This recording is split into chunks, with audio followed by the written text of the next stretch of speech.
Dear people, watching and listening, Assalamu alaikum. Kindly like and share this video and subscribe to my YouTube channel. Please support my channel by contributing to my Patreon account so that I can continue making the audiobook series.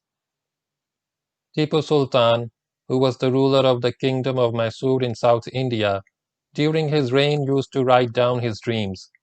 They were penned down by Tipu himself in Persian language dating from 1785 to 1798. The penned down dreams are 37 in total. After the fall of Seringapatam in 1799, the manuscript was discovered by Lieutenant Colonel William Kirkpatrick after a thorough search of his bedchamber during the ransack of Tipu's palace. The manuscript was so well hidden that even Tipu Sultan's confidant Munshihabibullah had never seen it before.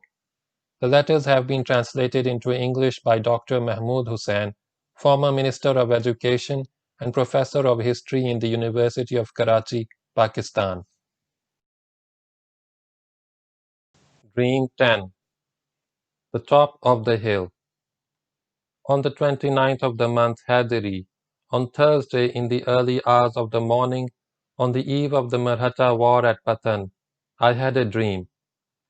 It seemed as if the servant of God Almighty, along with a few persons on elephants and horseback, had gone for an excursion across the river. The depth of the water in the river seemed to be somewhat less than a man's height. After crossing the river, the men halted for a while for drying up the clothes. I also got down from the elephant. At this juncture, my elephant and an elephant that was standing near mine gave certain indications as if they were going to fight among themselves.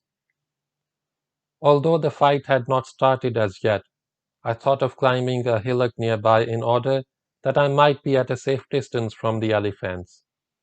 Slowly I walked towards the hillock, but on reaching it, I found that there was no path leading to its top. I said to myself, I must climb it somehow or the other. Since I was determined, I proceeded upwards. But I had gone only a few steps when I had to retreat. I again made up my mind, and with great effort I ascended the hillock and reached the top. Owing to the great fatigue, I was hardly looking at anything when I saw a small door in front. I entered the door, and as soon as I went in, a venerable old man greeted me with Assalamu alaikum, asked me to come near him, and showed extreme kindness towards me. In front of the old man, I saw a dervish standing respectfully with his arms crossed. The place was very clean, and at great height, and one could see a whole world from here. I was wondering how unusual was the occasion, and how extraordinary the venerable old man. At this juncture, I woke up. End of Dream 10.